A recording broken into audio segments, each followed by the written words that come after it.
যতদিন এগোচ্ছে ততই যেন জমে উঠছে এবারের জি বাংলা সারেগামাপা। প্রতিযোগীদের মধ্যে লড়াই যেন তীব্র থেকে তীব্রতর হচ্ছে। ইতিমধ্যেই সম্প্রতি কলকাতার বাঘাযতীনের রুনা হোসেন এবং কালিকাপুরের লড়াকু মেয়ে সুস্মিতা সরকার বিদায় নিয়েছেন মঞ্চ থেকে। অথচ তারা দুজনেই কিন্তু অসম্ভব ভালো পারফরমেন্স উপহার দিয়েছিল। তারপরেও অল্প একটু করে ভুলের জন্য মঞ্চ ছাড়তে হয় তাদের।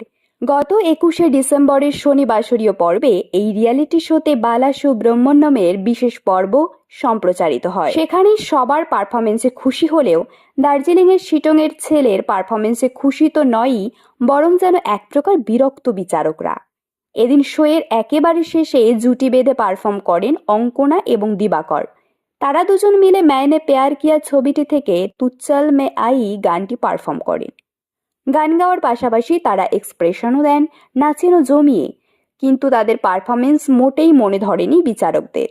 কৌশিকী চক্রবর্তী থেকে শুরু করে অন্তরা মিত্র, জোজো সহ সকলেই যে নাখুশ তাদের পারফরমেন্সে সেটা বুঝিয়ে দেন।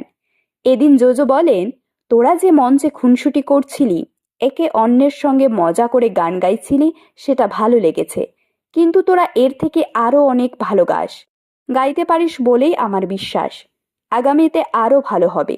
অন্তরা মিত্র জানিয়ে দেন, এখন প্রতিযোগিতা এমন জায়গায় চলে গিয়েছে যেখানে 28-29 পেয়েও প্রতিযোগীরা ডেঞ্জার জোনে যাচ্ছে, সেখানে আরও ভালো করতে হবে।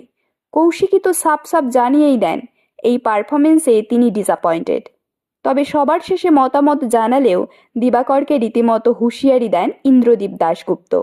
তিনি অঙ্কনার উদ্দেশ্যে প্রথমে জানান যে তার নার্ভ আগের থেকে অনেক স্ট্রং হয়েছে, তবে দিবাকরকে উদ্দেশ্য করে বলেন, তৎপর হও, নইলে এখানে বেশি দিন আর টিকতে পারবে না।